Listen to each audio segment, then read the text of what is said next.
creature has powerful claws and fangs formed from hardened and identifiable tissue. Two of the incisors appear grossly malformed and discolored. Blood is like nothing I've seen.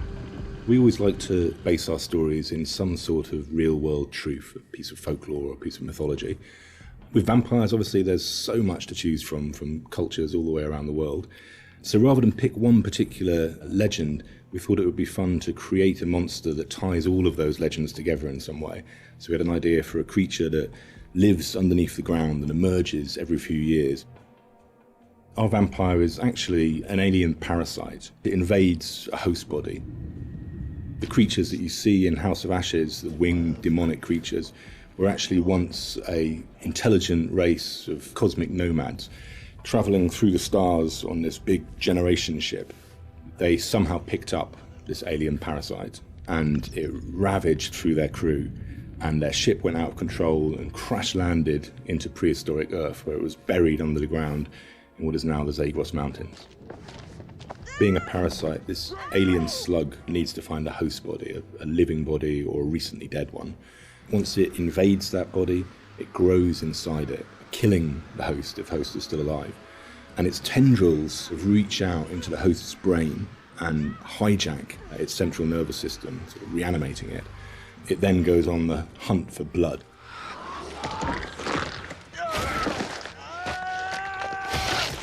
It feeds on the adrenaline in blood. So in order to get the adrenaline pumping, it needs to terrify its prey. So it shrieks at them and drags the kill out until the blood is really, really pumping, and then it strikes. You keep lookout. Fuck! Lookout for what? We wanted to show the viewer different forms of the creature and make them think that initially it's a demon, then they think that it's a vampire, and then finally the revelation that it's an alien. So just to explain where the parasites have come to infect some of our game characters, this shows a game character who's going through different stages, is infected, starts to affect the character, and there's a final look from that where the fangs are coming through the skull. So that's one of the developments of how our classic vampire is actually a host. Another example of that is an Akkadian warrior who's been taken over by the parasite, and again the fangs have come through, the vines are poking through the head. This human is now being taken over, his skin is dying, the parasite is trying to grow within. But we progress that into looking at the design on the alien demon, I call it. This had to have very unique elements that came through from the head design.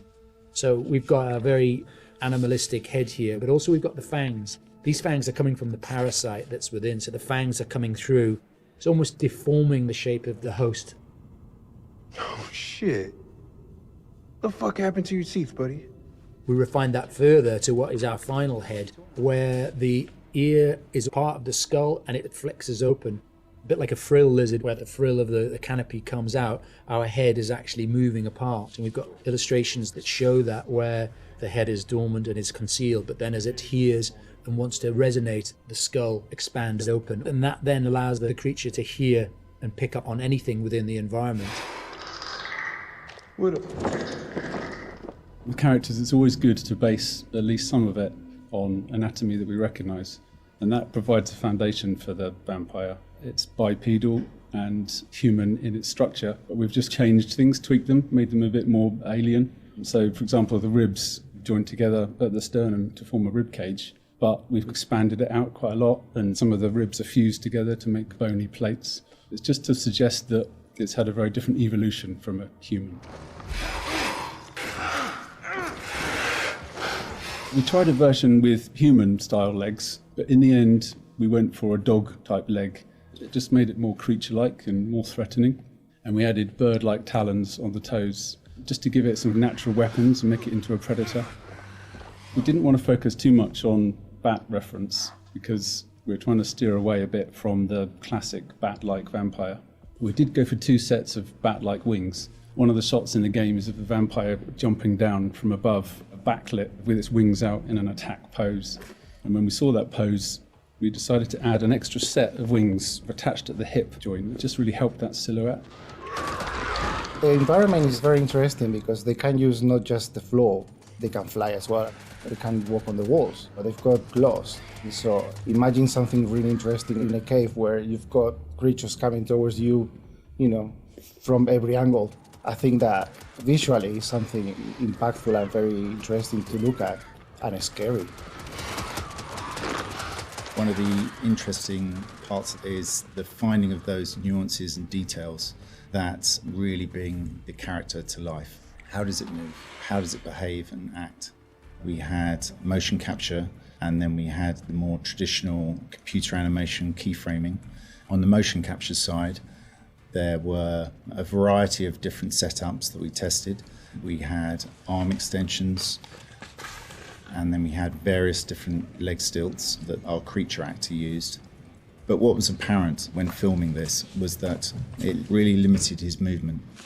So in the end, we decided not to use any of that, and he just performed himself. Basically, this gave him the freedom to really express that physicality in acting and gesture. They react to sound like bats. They hear you, they hunt you. The vampires have these head plates, these bony kind of gristly structures on their heads that click and vibrate, kind of like a bat's echolocation. They're used to survey environments and to locate prey. We went through a lot of different iterations, and we tried a lot of different things. Like I think I sampled keyboards and mouse clicks, and then used a scooter fender and a wet trainer. And it made this organic, clicky, squeaky sound. And then I had a friend of mine in the States take a taser to a bunch of meat and a bunch of like organic material, and it came out a lot more aggressive. It just sounded meaner. I got something for you!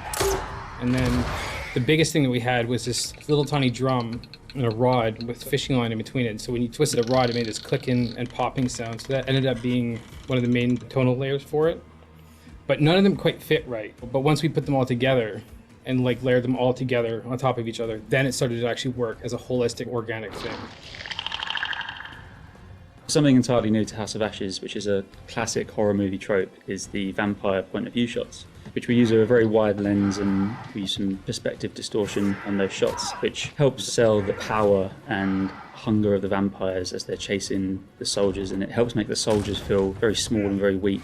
And doing so, it also helps us as the player realise that these vampires are inhuman, and that when we're watching what they're doing, they're bouncing off of walls and they're climbing on the ceilings and flying. At any time in the game, the players could be running through an endless maze of tunnels, and we use very tight shots on these with a lot of handheld, a lot of tilt again, to emphasise this claustrophobicness and this tension and not being able to see what's chasing them.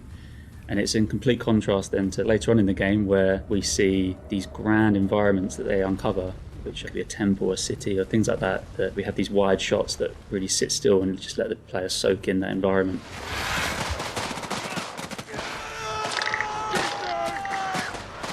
This is the most complex creature that we have ever animated in the studio.